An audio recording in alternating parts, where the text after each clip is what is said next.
Here we go, episode 114 of the Hardline Sports Talk. I'm Michael Merlo. That's John Michael Masiri. JM, other than being colorblind, how are you doing on this? Yeah, please, everyone watching, please. Michael thinks that this is a he thinks it's a navy blue. This is a dark jacket. Navy blue jacket. And it's clearly black. But anyways, I'm doing good. Little concerned about your eyesight right now, which apparently you're concerned about mine more. I'm actually very concerned. Wait till the numbers are in, and then you're like, oh crap. There's not going to be one person that swipes up and says, "Oh yeah, that's a black sweatshirt. Okay. That's a black jacket. It's a navy blue jacket." Listen, how you doing after Sunday? Because I'll tell you, this is probably the worst I've ever felt after a win in my life.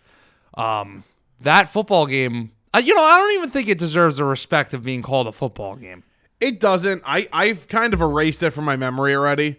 I haven't watched a single highlight of it, obviously. There's really no highlights from the game. Yeah. I haven't watched any analysis of the actual game after. So I've erased it from my memory. I'm done with it.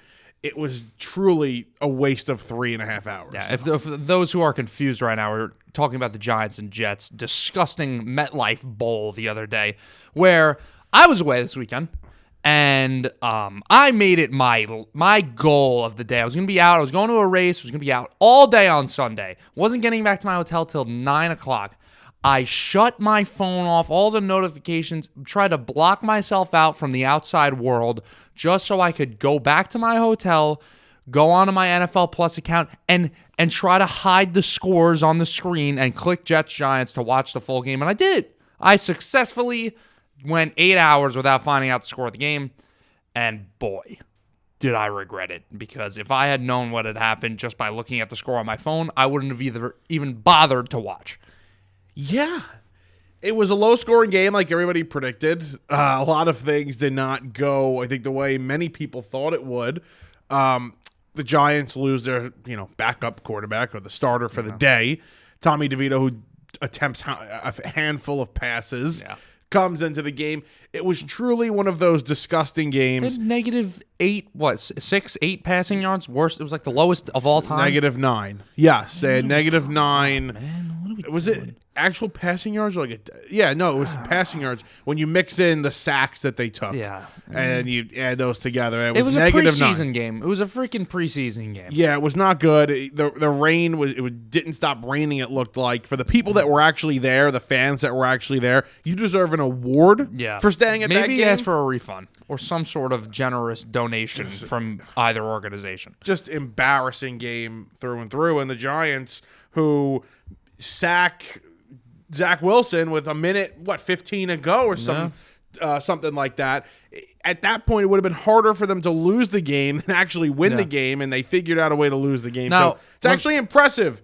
It was actually impressive from the Giants. Let me ask you a question. I know I don't question your level of fanship with the Giants. I know you're about as big as it gets. Yeah. But 4 o'clock on Sunday, are we solely watching Giants Raiders? Are we got Red Zone on? Are we not even watching football? Like, that game is very, very nauseating to even think about. So what are we feeling on Saturday at 4 o'clock? I'll be couple good games on at that time too. Yeah, I'll be switching to Red Zone. I'll be switching off of it a little bit, maybe when the Giants have the ball.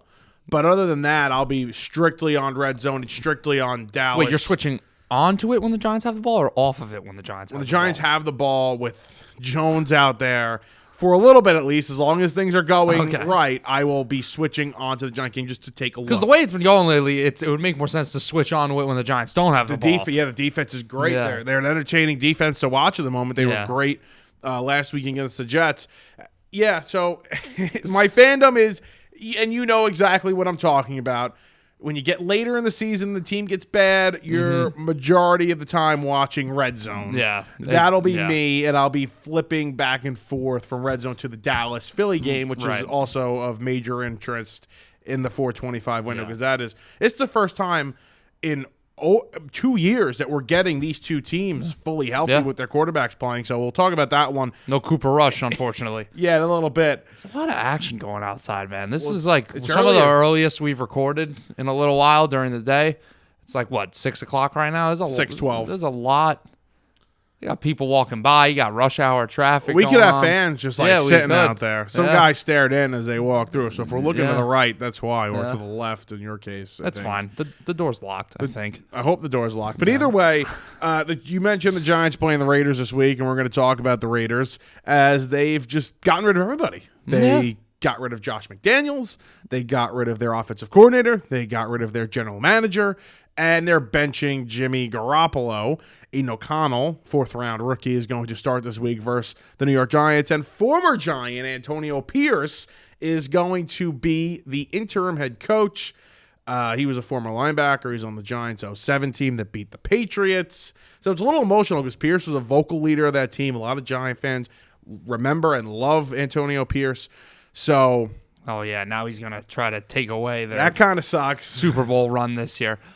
This is, guys, listen. Let's not be blinded by what the Raiders are doing right now. This isn't like it wasn't working out for them, and so they made this move, and they're trying for a fresh start. Like, yeah, the first part is true. It was not working out for them, clearly.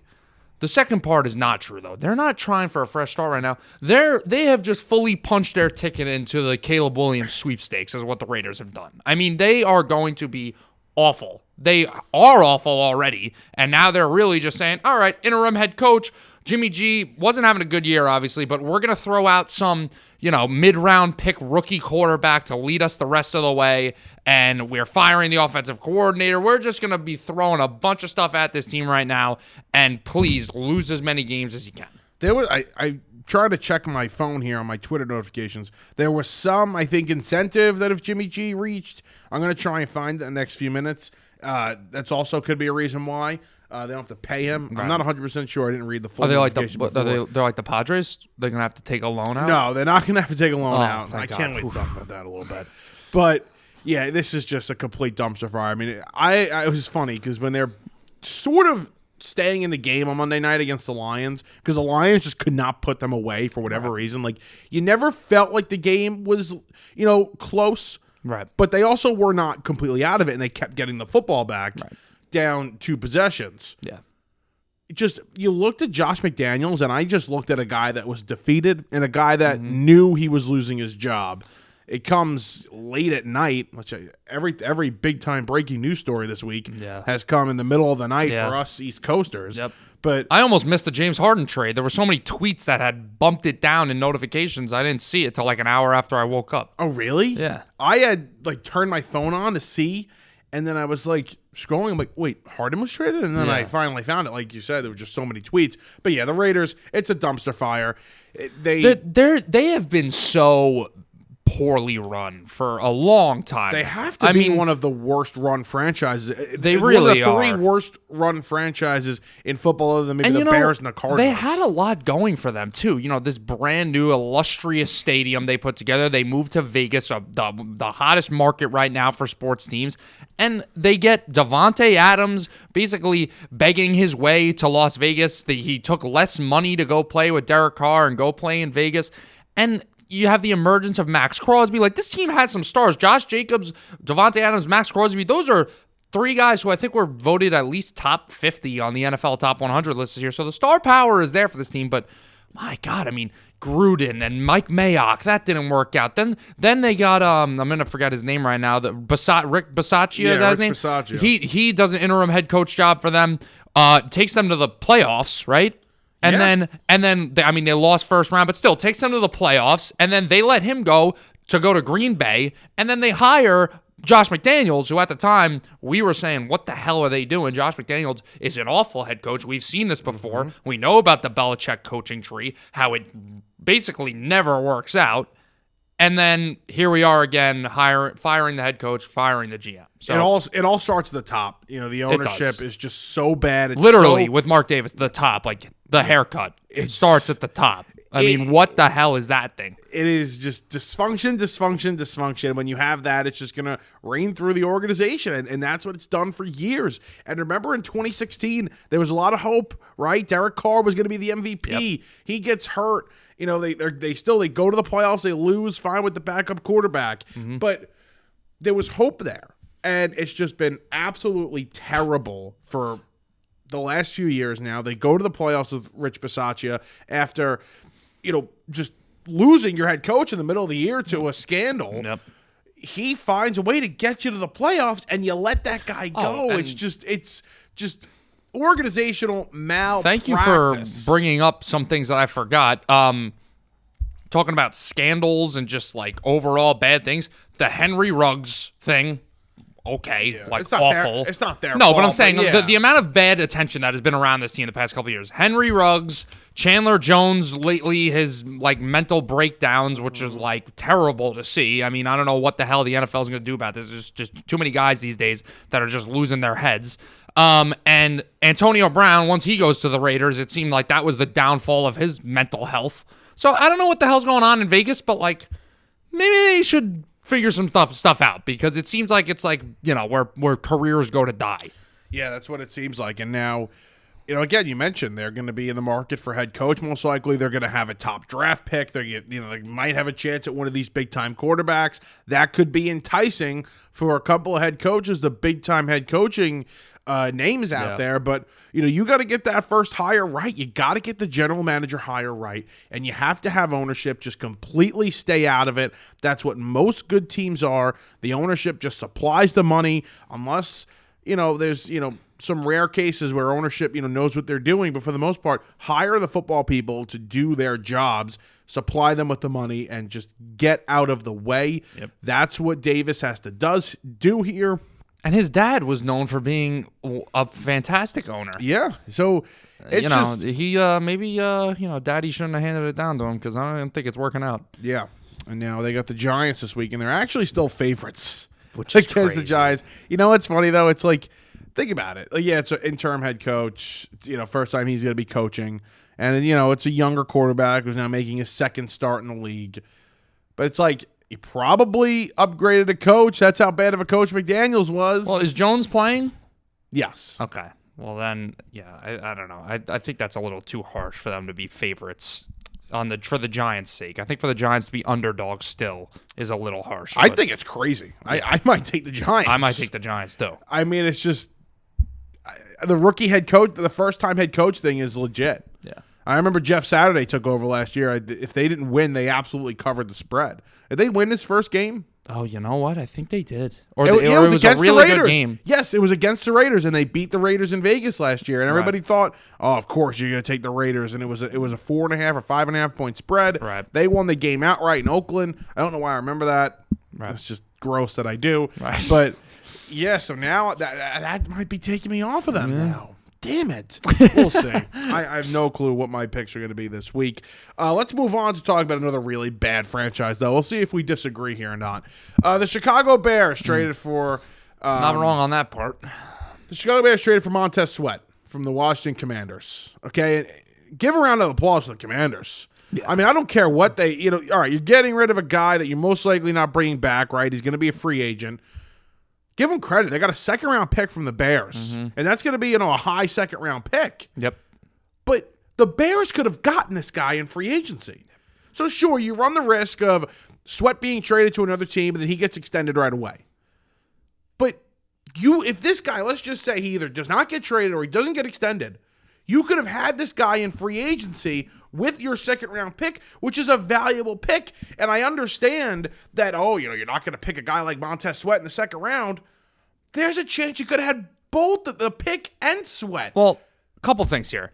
Number one, let's not act like Montez Sweat is this, like, 4-time first-team All-Pro player. Like, he's a good player. He's having a great season. He got 6.5 sacks right now, but he is by no means a player where you can get somebody at the level of Montez Sweat or better than Montez Sweat in the second round. Of course, it's been done many times before. Now, what are the odds of it happening versus a first-round pick? They're lower, clearly, but let's not act like Montez Sweat is this fantastic player. Also, you would think, Michael, as a rebuttal to what you just said, well, they're going to get Montez Sweat for this year to help them win and go into the playoffs and perhaps go on a run, and then they can, on top of that, extend him for a couple more years.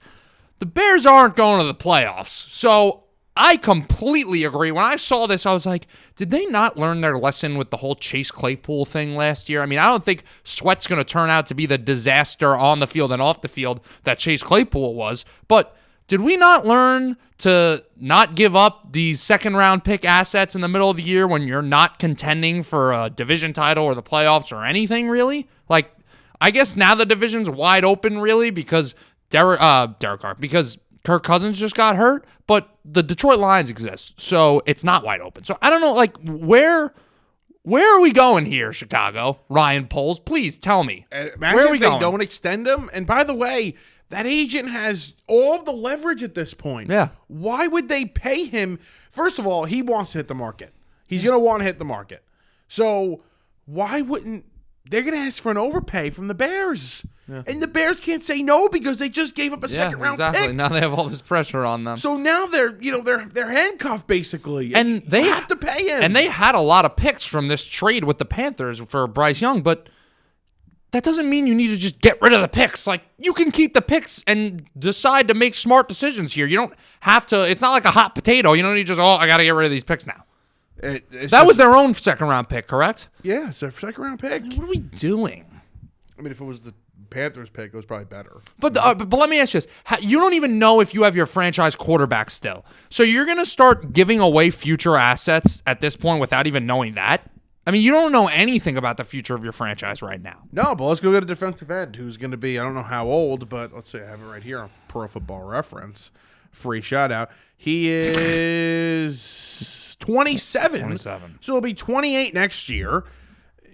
What are we doing? I mean, it just doesn't make sense sometimes. Ryan Poles, man, if I was this ownership with the monumental draft and offseason that they are going to have upcoming, I would get rid of Poles, and I would get, obviously, Eberflus going to be gone, because whatever quarterback you bring in, you do not want Eberflus coaching that guy. Are they bringing in a quarterback? Like, I'm serious. I don't know if they're going to they're going to bring in a quarterback. I don't know, of course. Last year, with the first overall pick, they were willing to pass on it to keep Justin Fields. So Justin Fields was having a good couple games before he got hurt. If he comes back and keeps that pace up, they're not going to go on to another quarterback. But remember, that was almost a hot take, saying, let's move on from Fields and let's take Bryce Young or CJ Stroud. It wasn't a hot take to us, To us, it wasn't, but to others, it was. And I'm sure they debated that decision for weeks. But it didn't seem realistic in the real world. For us, we would have done it. I would have taken Young at number one, and I would have traded Fields for whatever I could have gotten.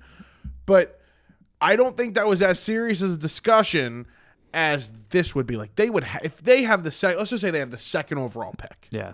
Like, they have to take, whether it's May or Caleb Williams, because I saw a mock draft today and a couple of boards now that have Drake May actually ahead of Caleb Williams at the moment.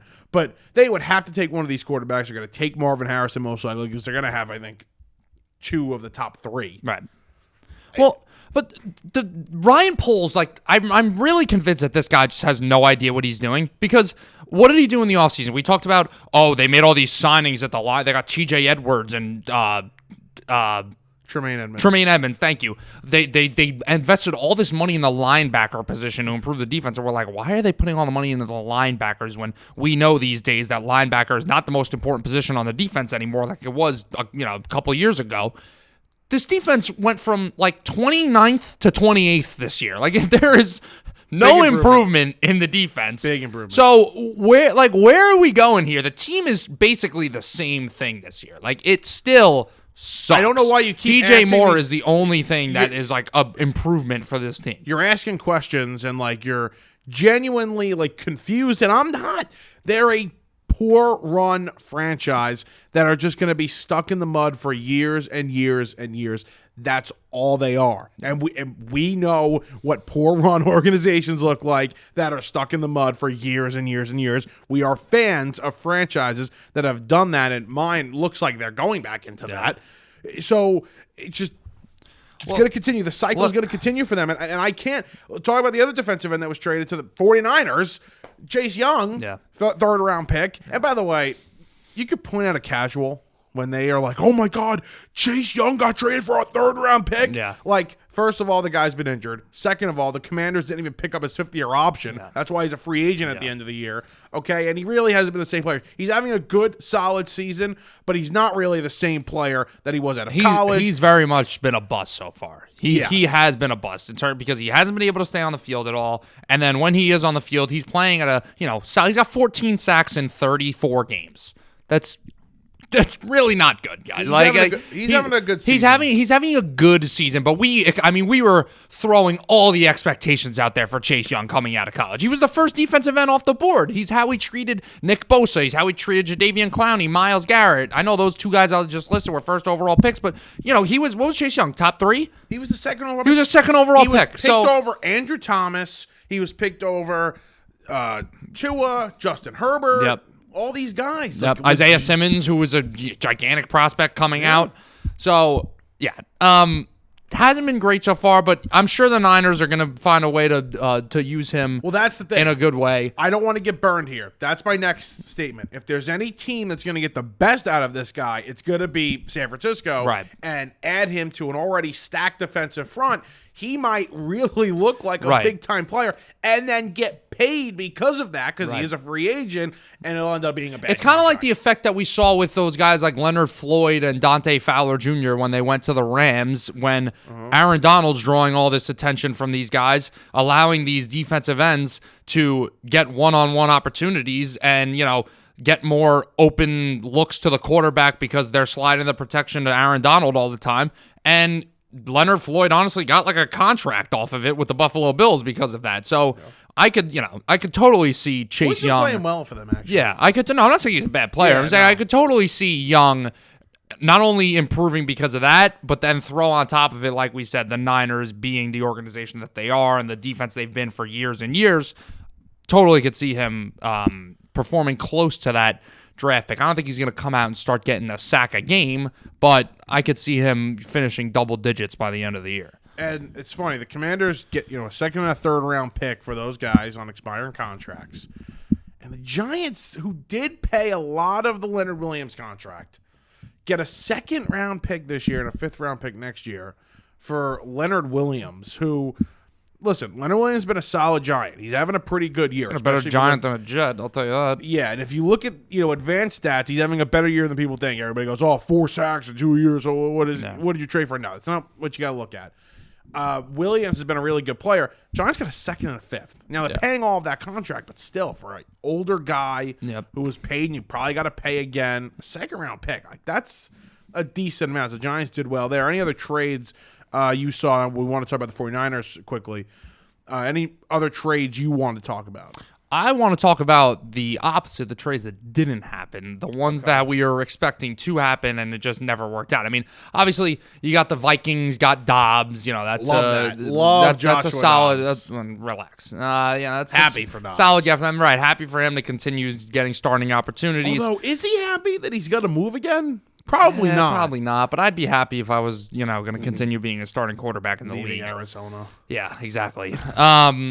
But, we didn't see any really huge names on the offensive side of the ball get moved. What do you expect, though? Yeah, we were talking about the trade deadline the other day in the group chat, whatever the hell we were talking, and saying, which sports have the best ones. And everybody's like, man, the NFL one sucks. What a disappointing deadline. I'm like, this has always been the NFL. I don't remember NFL trade deadlines being these ground shaking moves all the time. Once in a while you'll get an Amari Cooper to the Cowboys, but we're not constantly getting these huge moves. It's the NFL. Nobody's trading Aaron Rodgers in the middle of the season. They always hype it up. It's always hyped up more than it is because, like you just said, it's difficult to move these players. It's difficult to move these contracts. Right. Just being able to fit in, whether it's an offensive or defensive system, fitting in the locker room, it's difficult, and all those things are very important. Right. So it's hard to move these players. I love, again, the casuals who are like, oh my God, this guy wasn't traded. Of course he wasn't traded. You have to allocate, you have to move $20 million to this, and it can't happen. I need I almost said Adam Silver. I need Roger Goodell and whoever has a say in the NFL social media and anything like that to have an emergency meeting and say, Adam Schefter, Ian Rappaport, everybody get in here. You are no longer allowed to say this team is seeking a trade or listening to offers for this guy. The amount of times I had to read the Jets are listening to offers for Dalvin Cook. No one wants Dalvin Cook. And then they came out and they were like, reportedly the Jets haven't been receiving offers for Dalvin Cook. Yeah, yo, I'm going to call you, okay? Yeah. Hey, Mike, this is Joe Douglas of the New York Jets. How's it going, man? That's good. How are you? I'm doing good. Listen, I got this running back. He's almost like 30 years old. He's got about like 7,000 yards under his belt. He's been averaging about like 2.8 a carry this year. I was just wondering, like, you got any? You want him? You got any interest in this guy? Yeah, no, I'm good. I'm good. Really? Yeah, no, I'm good.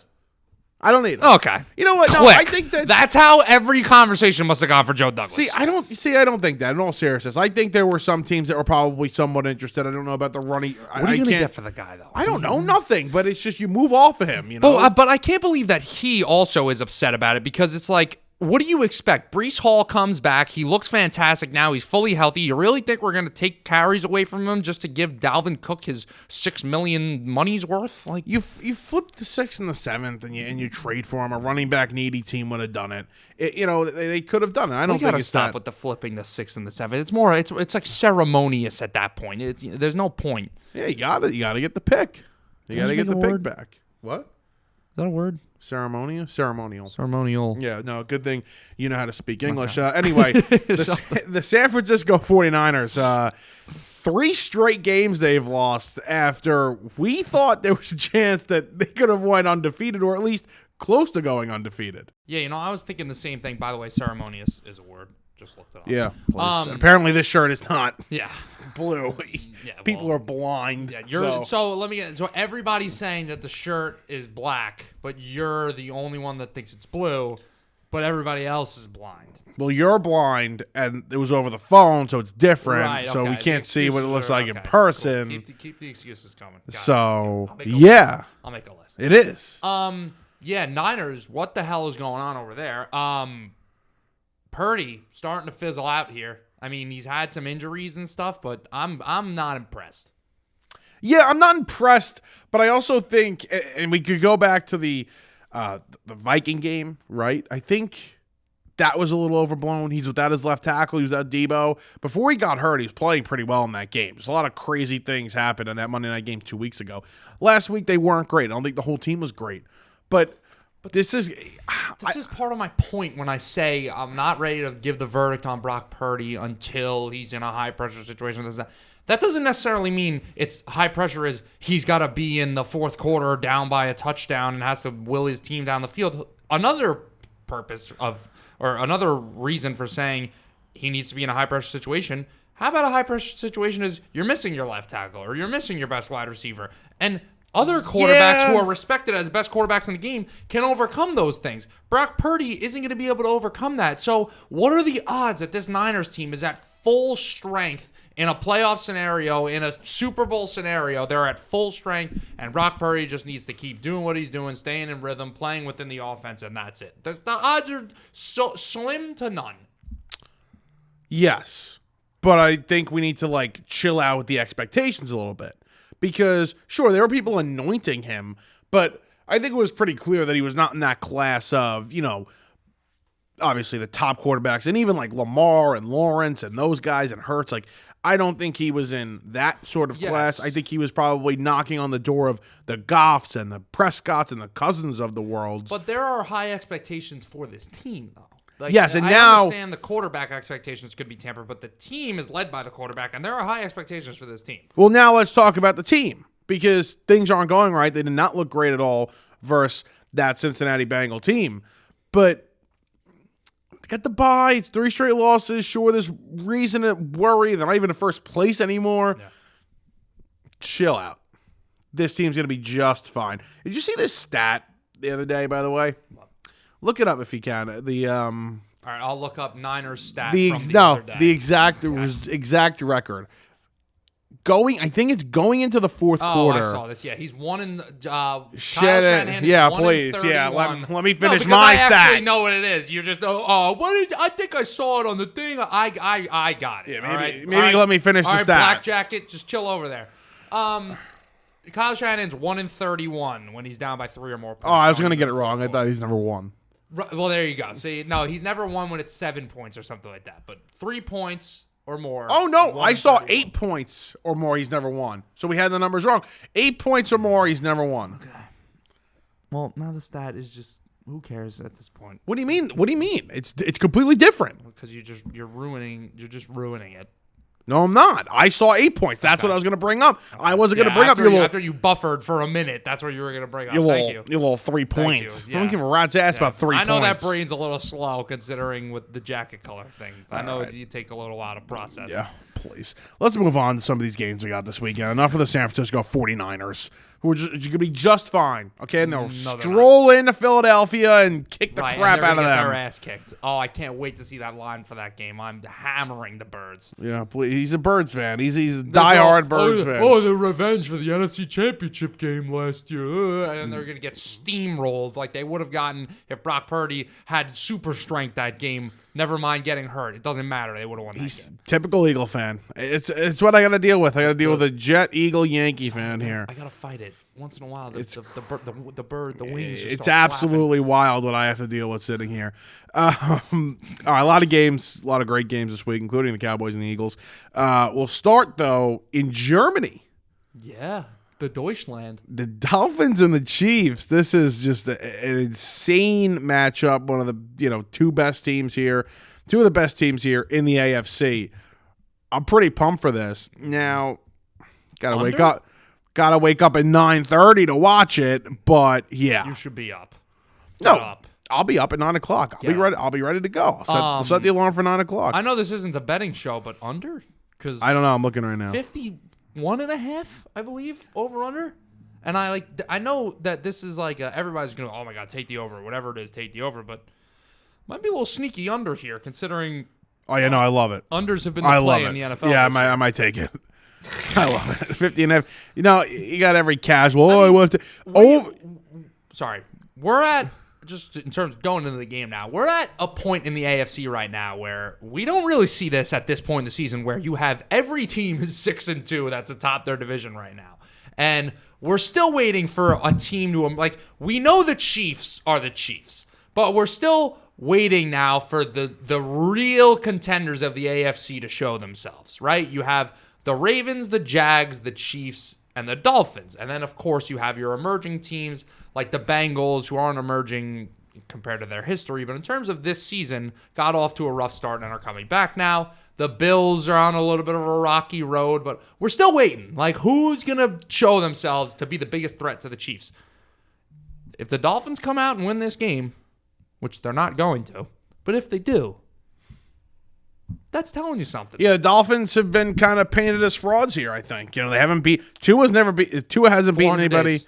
400 days since he's beaten a team like that, over 500 since last season, early last season. He hasn't beat a team over 500. So, yeah, this is a big game for the Dolphins to try and prove themselves. It's on a neutral field, so it's not in Kansas City, which is a really good thing for the Dolphins. It's, a long, long travel. KC's not getting there until Thursday or Friday morning, I think, Germany time. I don't know if Miami's there. Is Miami there already? I don't know. I don't know if Miami might not. I'm sure you're going to have a lot of chalk-eating German fans rooting for the Chiefs, though. Oh, yeah, just like you. What the hell is that? I'm a chalk eater. I'm not German. Definitely a chalk eater. Ridiculous. When are they going to play in Italy? Enough. That's a great point. Yeah. When are we playing in Italy? Are the Italians getting some love? Okay, the English people, which, by the way, how much shit do we have to give to the English people? Yeah, we used to give them taxes and stuff. Exactly. We literally fought for our freedom from them, and now we're like, here, take our precious sport multiple times a year. When are the Italians getting some love? And make us wake up at Yeah. Whatever time o'clock. Yeah, Really. Screw you. What does Britain have? Fish and chips? I want to see the winner of the Italian Bowl eating frickin' bolognese and olive oil at the end of the game. That's what I want to see. You know Lamar Jackson's undefeated against NFC teams? Oh, no, sorry. He has one loss against the NFC team. You know who that team is, JM?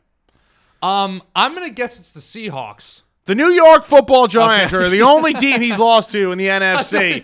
Transitioning into the Seahawks Ravens game. I You're am just throwing the Giants a shout. Got it. Thanks. Giants shout now. Seahawks Ravens. JM, I think this game has a chance to be a blowout. I do too, in the Seahawks' favor. No, Nope. I'm kidding. I don't think it. No, I hint at our 3-star segment. I don't think it has the possibility of being a blowout.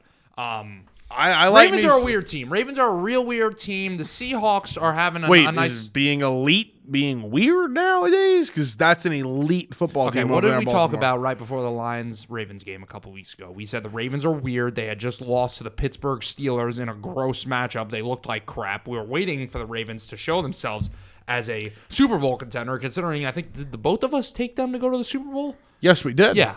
Actually, I took the Jets, but I took the Ravens to lose in the AFC Championship game. Yeah. If I knew Aaron Rodgers was going to blow up his Achilles week 1, I would have picked the Ravens to go to the World Series. Yeah, the Super Bowl. No, he would have picked. He would have picked Zach Wilson still to Right. go to the Yeah, Super Bowl. exactly. I still haven't cashed out my Jets Super Bowl bet. Still holding on. Cash out's $2.53 right now. I put $20. Listen, I think we need to give the Seahawks some respect, and I think the Seahawks, people don't understand how well they play on the road, too. We always think about how loud the Seahawks Stadium is, and they play really close on the road. Yeah, this is just a different scenario. I mean, this is a team that is, I think, the second best team, and I think you can legitimately make an argument for them being the best team in football right now in the Baltimore Ravens. And I don't think they played – I mean, I think they played a decent game in Arizona last week, but they weren't their dominant self. You know, it definitely – Come on. I think there's a chance they're the best team in football. Their defense is underrated. They get a great pass rush. They stop the run. It's a really good defense. They're well coached. Now it's just offensively, can these receivers get some consistency and get it going? Lamar's having a very nice season. We've seen the receivers actually lose the Ravens a couple of games here early on. I'm a fan, or at least the one to the Steelers, I should say. They only lost 2. Another vote for Black. It's like 6-0 right now. Whatever. I don't even care. But either way, the Ravens, I think you could definitely make the argument as the best team in football. I have them as the second team. I'm waiting for that offense to find more consistency. I know the past 2 weeks have been good for them, and I mean, Gus Edwards is out there pretending he's, Derrick Henry. Exactly. Great comparison, Michael. Good job. Good job, Mike. That was a quick brain action today. That's not normal for you today. I've been on top of it lately. Pause. Quick brain action. Wow. Jesus Christ. Listen, Where are you going here? Geno has not been playing like 2022 Geno. No, he's Jets Geno. He's not. Okay, he is not Jets Geno. He's Relax. actually shown some sign. I'm not saying he's Jets Geno. I'm being sarcastic there, but there have been some moments in the season where he does look like Jets Geno. I'm still not sure how I feel about this game in terms of the spread. I initially did like the Seahawks plus 5.5, but I'm still like wishy-washy. I'm picking between like 3 games right now to be my 1-star, but I don't know if I could just see the Ravens coming and steamrolling the Seahawks. I think the Seahawks are. There's a reason why they're in first place right now, and they've had like you look at their schedule. First of all, the Lions' 2 losses are to the Ravens and the Seahawks, which is funny. But they lose to the Bengals, which at the time was like, oh, the Bengals didn't really find their stride yet. But the Bengals were in the middle of finding their stride when they ran into the Seahawks. And then they beat up on a Giants team. Hold on a minute. The Bengals played a good first half against the Bengals. The Bengals played a good first half against the Bengals played a good first half against the Seahawks. And then the Bengals did nothing in the second half of that game, and the Seahawks had every opportunity to win that game. They faced the lesser Bengals, in my mind, in that game, and they still couldn't overcome that and win. You know, that reminds me, I was checking the Eagles-Cowboys history, and it was the game against Cooper Rush last year that the Eagles had at home when they won the game but almost blew it. They just stopped scoring in the second half. Yes. And very similar to what you're saying right now. And the Eagles ended up going to the Super Bowl. So I don't think we should, just because of one half of not conquering the moment for the Seahawks, we should just say they're not a good team. I mean, no, it would be the opposite, because you would be comparing the Bengals yeah, to the Eagles. I understand and the Eagles Seahawks. still won the game. My point is, off of one half bad of comparison. football, Bad comparison. It's one half of football. I'm just saying. What did we say last week? Oh my God, the Browns defense, this and that. Do you see? Like, a lot of people picked the Browns last week to beat the Seahawks. Seahawks took care of business. Seahawks was it a 4.5? What was the score of the game? 24-20. There was a 4.5 point spread to close that. They closed. They Okay. covered the spread. Covering the spread. They won the freaking game. I do. Should have won that. I don't game. think the Seahawks PJ care Walker about had the a spread. PJ Walker had a bad The point turnover in that is- game The too. point is, Couple of them. the Seahawks lose a bad game week 1 to the Rams. Since then, they're 5-1. They've beaten the Lions. They've beaten the Browns. They've beaten the Giants. They've beaten the Cardinals. They've beaten the Panthers. 3 bad teams in there. 3 really One bad good football team, teams. 1 good team, 1 really good team in the Lions. So give the Seahawks a little bit of respect. I don't think they're going to come out and win this game, but I think it's disrespectful to say they're going to. I could see this game being a blowout. I'm And getting who the hell are the flashbacks. Ravens? Just be like, yeah, sure, they blew out the Lions. I don't think they're capable of doing that twice in 3 weeks to some of these good NFC teams. All they do is beat NFC teams. That's all they do. I'm sure they'll win the game. I don't think they're going to blow them out, though. I think there's a reason why. I'm not sure they're going to win the game. I'm not just going to come out and say, oh, yeah, no problem. They're going to win the game. I think there's a reason why they're 5.5, 6 point spreads in some books. I mean, that is crazy for a team that is in first place and is like not a fraud team in the Seahawks. I agree with you. I think the Seahawks are a good, solid football team. We're very well coached. The quarterback's solid. For them to go on the road and be 6 point dogs to anybody, I think that's unless it's like the 49ers or the Eagles. I think I don't know, man. I think it's weird. I think you're weird. I think Vegas trying to tell us something. We'll see. I don't know what I'm going to pick yet, but I can't get the Seahawks. I can't get the Ravens doing what they did to the Lions out of my head. I can't get it out of my head. They won you money for it. They won me a lot of money, and I got to separate the two, and that's why I think I'm going to stay away from the game. By the way, I know we'll do 3-star. The last 2 weeks I've had 3 stars where like I felt really. I'll talk about it later, but I don't feel comfortable in any game this week right now. Are we moving on? Yeah, hitting. Is my phone ringing? Yes, it is ringing. My phone is ringing. Either way, we're moving on. Done with football. Oh no, we're not moving on because we're going to talk about Mute the damn thing. Oh, please. Mom, what the hell is she doing? Calling you. Maria. That's crazy. God, don't you know we're recording? She actually doesn't. The Eagles and the Cowboys are going to play this weekend. Yeah.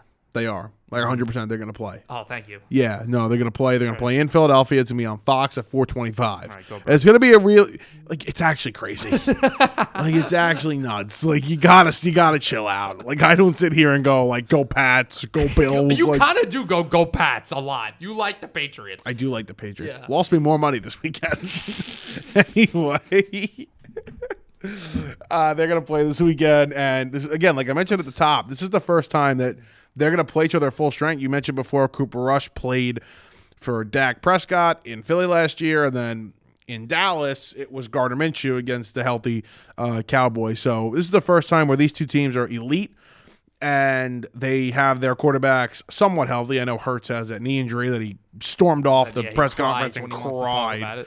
Yeah, so, yeah, great. I think the Cowboys are going to keep this one close, JM. I think the Eagles and the Jalen Hurts not being able to run the ball like they want to with Hurts is going to cost them a little bit here. You know, I really have no idea how to predict this game because the Cowboys have been the most unpredictable team in football this year, basically. They come out, they'll blow a team out, they'll lose to the Cardinals, they'll get blown out by the Niners, they'll go back, they'll blow out another team. Like, they are just all over the freaking place. I really don't know how to forecast this team. All I do know is they have faced a team of the caliber of the Eagles one time. It was the Niners, and they got killed. So I can't see this being a rout in the Cowboys' favor. If anything, I could see it the opposite on the road, them getting a little bit embarrassed. But I don't think that's going to happen. I do agree. I think they're going to keep it close.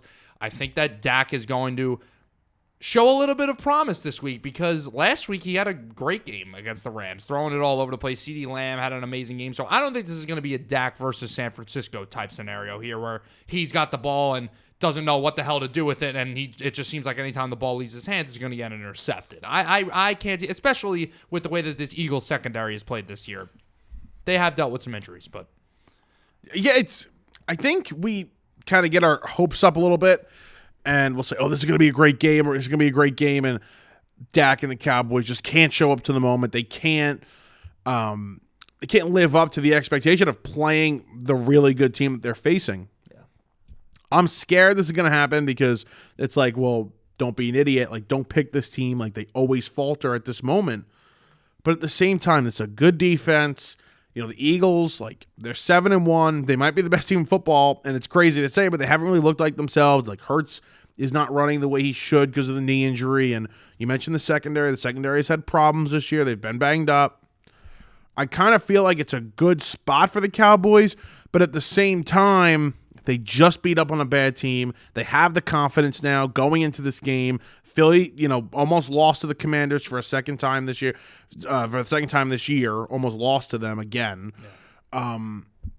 I know the Eagles haven't looked like themselves, but what if I told you they are themselves? Like, what if we're just, this is a new identity for this Eagles team? What if the old identity of run it down your throat, play stifling defense is over now, and they have this A.J. Brown, who is literally trying to put himself as the best receiver in the league, and he's for certain a top 3 receiver in the league right now with what he's doing.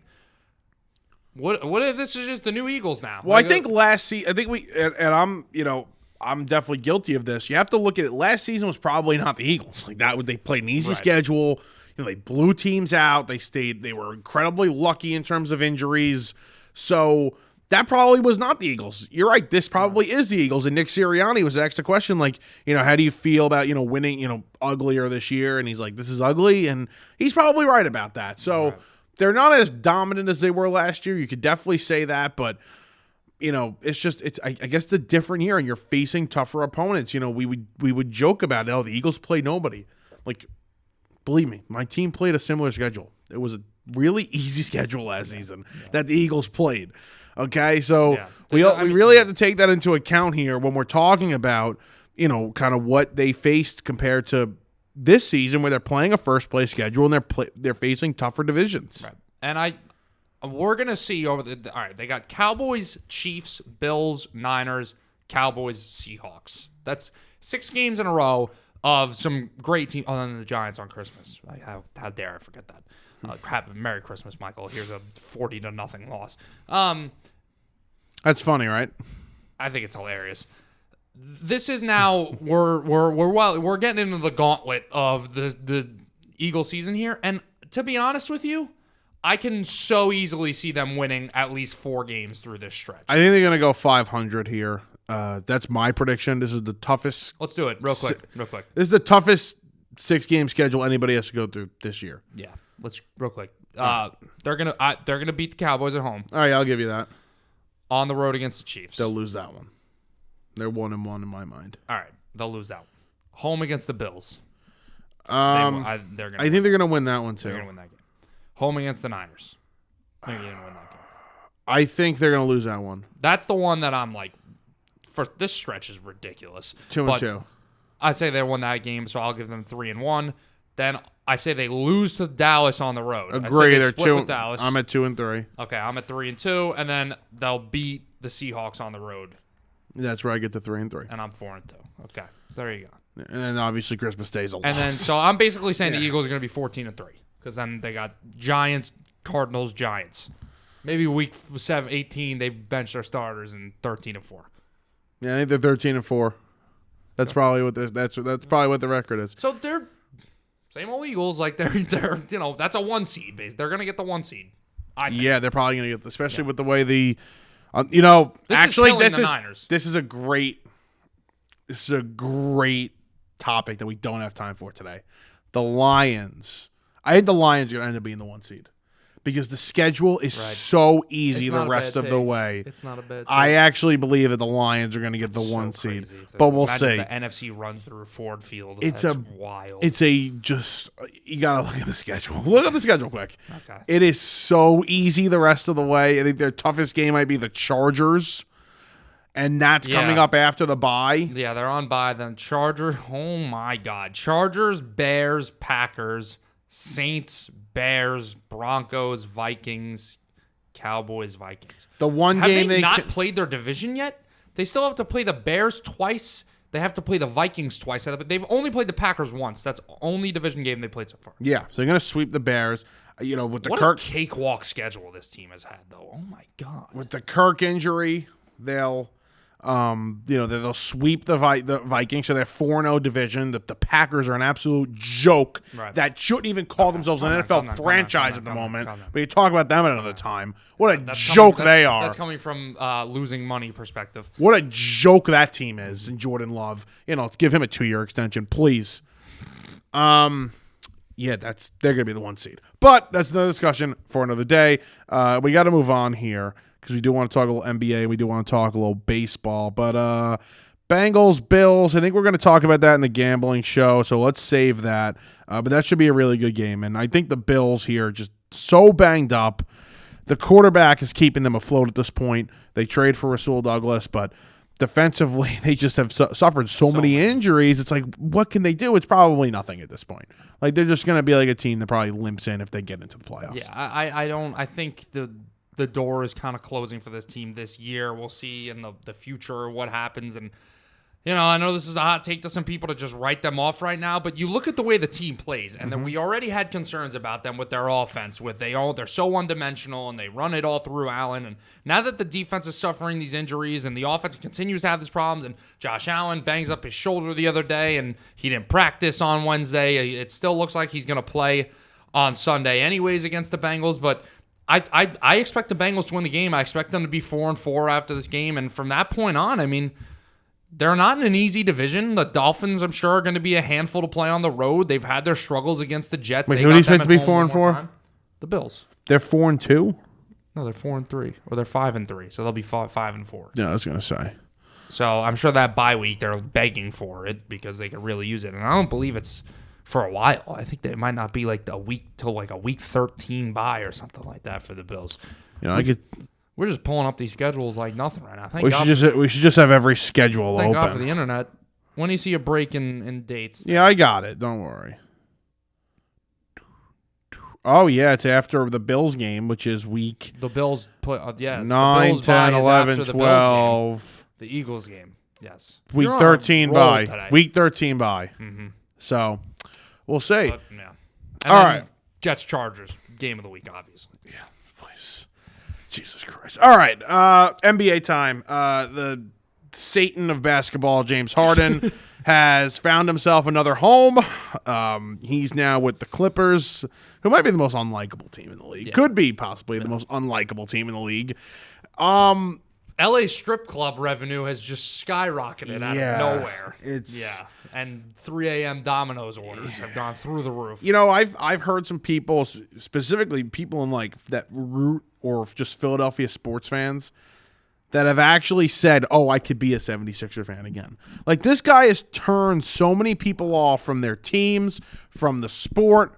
It's so crazy, and yet they found another team to just give in. Well, first of all, he got the 76ers to give in. Yeah. And then the freaking Clippers are like, "Yeah, we'll do it. We'll bring them in." Yeah. What a joke. What a squad over there. PG-13 who can't stay healthy. Kawhi who can't stay healthy. Russ who sucks. And this guy who's got mental problems and he's overweight and he can't stay on the court half the time. Yeah, let's bring this guy in. All aging. So this is a really good team. Merlo, I got to tell you, I can't hate this. I hate this move so much for the Clippers. I really just don't understand it at all. The Clippers, their biggest problem, they are an awful rebounding team, and it's been hurting them this year so far, a couple games into the season. So what do? They go out and get James Harden. I love it. Who, I'm not sure if people are aware, but isn't exactly known for his rebounding, considering he's a guard, and has not been known for his defense throughout his career. So, okay. Now the average age of this team goes from 31 to 32 or something, or from 35 to 36. Yeah. I mean, how high is the age going now? I hate it. I really do. You said it yourself. You said with the injury problems and everything. Russ is a ball-dominant guard. Yeah, he's a pass-first, but he loves to have the ball in his hands. Now you're going to have James Harden, a guy who loves to have the ball in his hands and apparently wants to have that ball-dominant type identity with this team. Jamie, you know who I love this for? Oh. I love this for the 76ers, man. Why? I think this is a great thing. First off, got nothing back. You get rid of this just cancerous player. Okay, that's number one. You get rid of this, just like I said before, Satan-like player. Something tells me you're not a big James Harden guy. Definitely not a big James Harden guy. Right. Okay, get rid of James Harden. You're getting guys that are not under contract for next season. You now have all of this cap space next season. You get all of these draft picks to now go out and actually get a superstar or a third guy, because Maxi's having a fantastic season thus far. He's a younger player. He's trending to being a superstar level player, right? You already have the MVP on your team. You can go get a guy that's either a second or a third complimentary player to those guys, whether it's via trade or it's a signing in the offseason. You have this capital now. So what? You added a bunch of depth, okay, to this team. You have Maxey, you have Embiid, you have Harris. They'll compete this year. They probably weren't going to win the championship anyway with Harden, right? I know it's not the way they weren't. You're not wrong. They were not going to win. These executives are not going to look at it like that, but they probably weren't going to win the championship with Harden anyway. So, all right, you compete this year. You go to the playoffs. The Celtics win the championship because that's what it looks like is going to happen. And then next season, you go out, you get a legitimate player to go along with Maxey and Embiid. You have still possibly all of these draft picks still. I think this is a great trade. I really do. I think it's a great trade for their future, like you're saying. I think you're correct on that. I think that they didn't get anything in return really that's notable besides the draft picks. These veterans that are, like you're saying, on these 1-year deals. Okay, big deal. That'll help you a little bit on your bench. But honestly, what were you going to get for James Harden? Like the guy was begging his way out, and he's just the franchise ruiner. He doesn't even have an identity. Like I said before, it sounds like he wants to be this, scoring first kind of guard like he was in Houston, not this pass first type that he turned into once he went to Brooklyn and like he was last year for the Sixers. So, sure, go let Harden cook in LA, and I can't express enough how much I think this just moves the needle.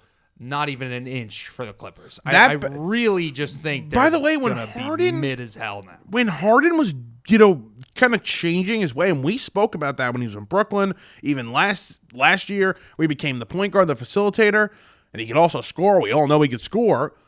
Like, that was a good version of James Harden. That was a really good, solid player. Yeah. And if he could go back to that and he could just stay healthy and not want to leave after 5 seconds, you got a legitimate player, but they're just going to keep playing a small ball lineup now in LA. Like, I don't know what lineup they're going to put out there. Like I said, they still have these rebounding problems. They're in need of a big man, but they're going to keep playing small ball, and they're going to keep playing old ball. Like, yeah, I don't want to have this bias towards old players, but sorry, like, there's a lot of young, quick guys in the league right now, and you're just going to be throwing out these injury-prone older guys who, Russell Westbrook and James Harden aren't exactly known as these defensive lockdowns. I don't love it. I really just don't love it. How good of a year is Porzingis having? I mean, I know he had a freaking he's having a good year against the Knicks. 27 and 2 blocks a game. I heard people talking about it before. I'm like, how good of a season is this guy actually having? He's a pretty good player. I think it's going to be an easy cakewalk for those Celtics over there. We'll see. I could be wrong. But the Celtics I think let the Bucks mold with each other, and I think you'll get some heat on that statement. I think the Bucks are going to be a real problem. Some heat on that statement. All right, let's switch it over very quickly. Round this off with baseball. Before we talk about the lowest rated World Series of all time, let's talk about the fact that the San Diego Padres took out a $50 million loan in September to pay anybody money, please. To pay players, other financial commitments they had to make late in that season. And I read the article from The Athletic. They apparently got approved for a $100 million loan. Woo, bring it in. And MLB has to approve it, and they said 50's good enough for you guys. Right. So they only got a $50 million loan, but they were looking for 100. They got approved for 100. And listen, what did the San Diego Padres have that was a problem before this nice little run with Tatis and Soto and Machado.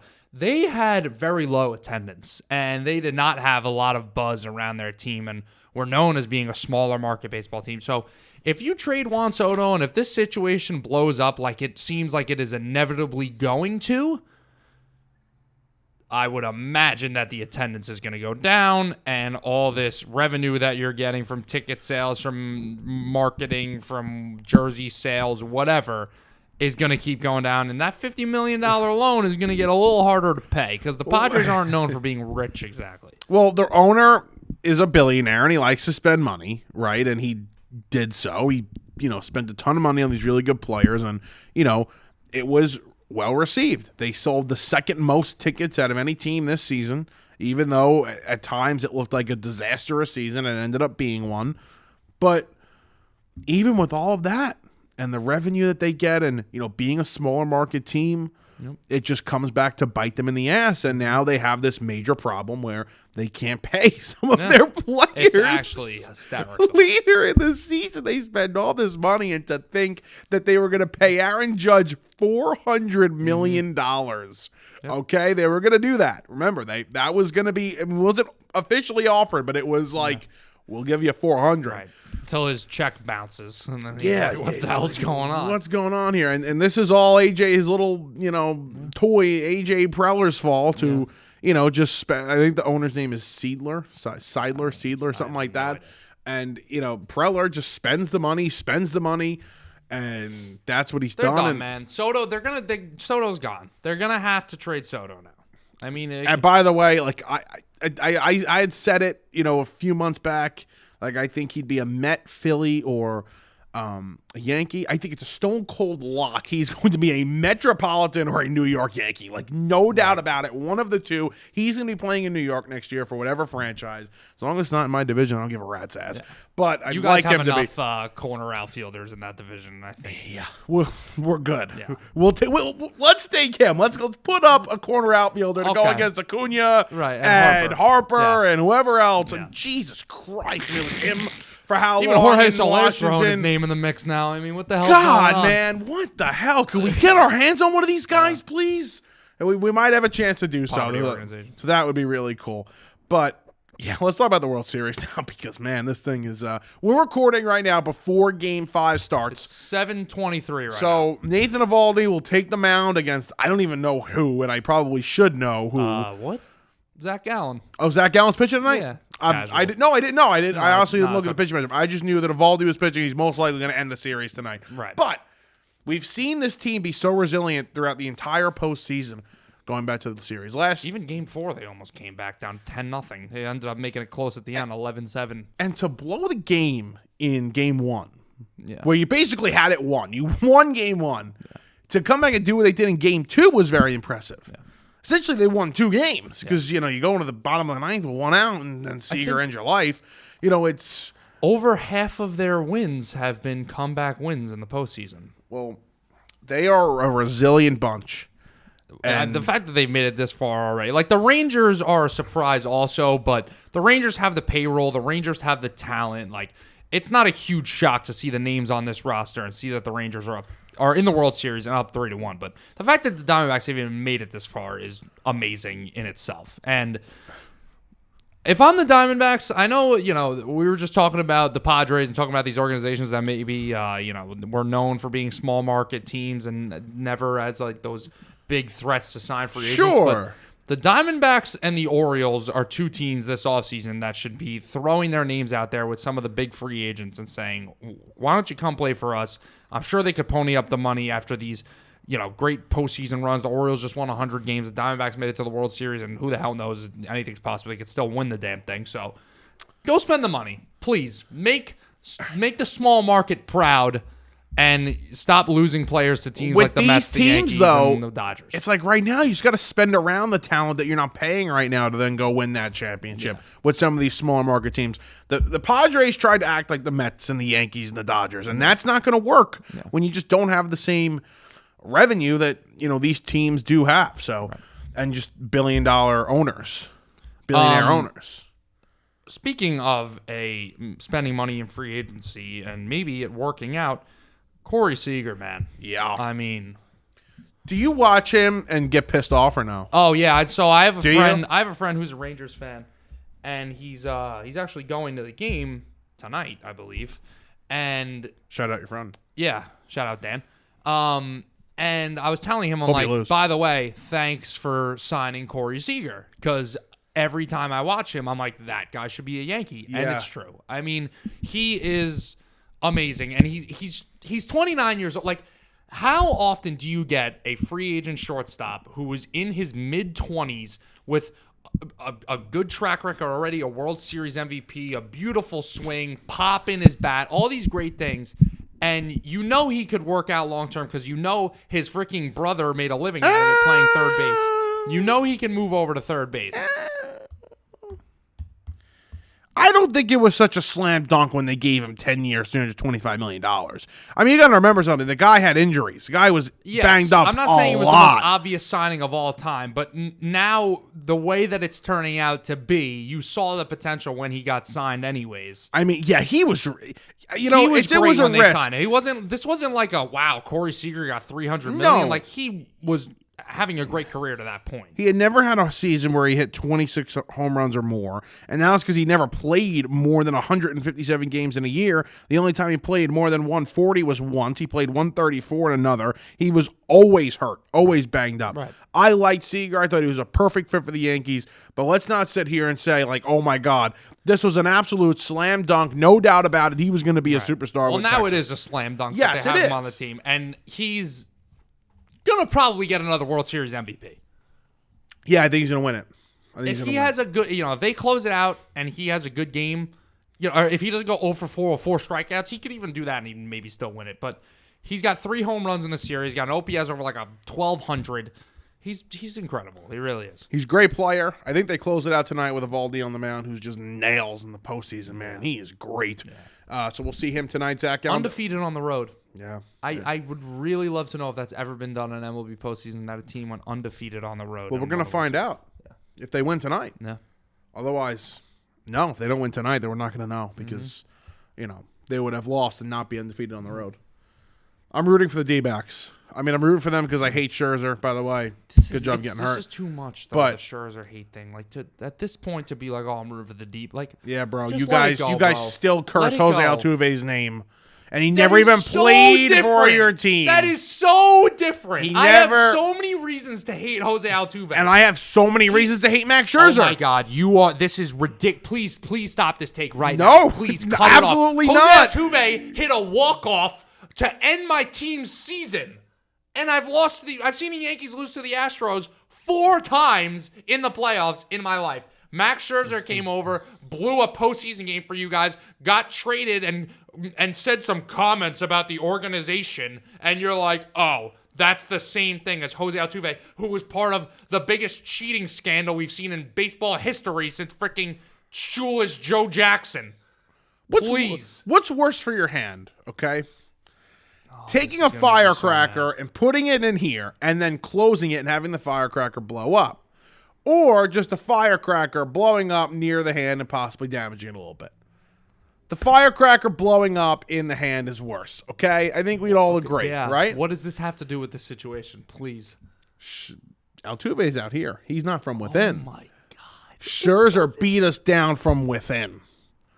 That's what Scherzer So did. Max Scherzer is the reason that the New York Mets are in the situation they are right now. is No, what I don't think the you're Mets saying. are in a He beat bad. you up I from don't think the within. Mets are in a terrible situation Right, at the moment. right. I just think that, I just think that he was terrible in every big spot he could have possibly been in, and he hurt the team from within. Yeah, he hurt our chances almost every time he went onto the mound, especially in the 2023 season, late in the Not your 2022 team, season. like never being able to have a steady bullpen or having enough depth in the lineup. He was or never- having a true power hitter. He to was- compliment Pete Alonso. he None of that. was- Max Scherzer. He was always the Right. problem. Met- Every time Mets he went out. terrorist Max Scherzer. is Yeah, the dude. reason. I'm telling you. So I have a reason to hate Max Scherzer.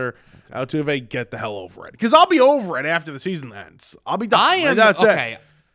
I am not one of these Yankee fans that goes to Yankees F. Altuve. Rangers and is chanting F Altuve. Like But to sit here and say that is the same level Max Scherzer and the Mets versus Jose Altuve and the Yankees is it is so ridiculous. Is it ridiculous they got Chipotle 2 days in a row?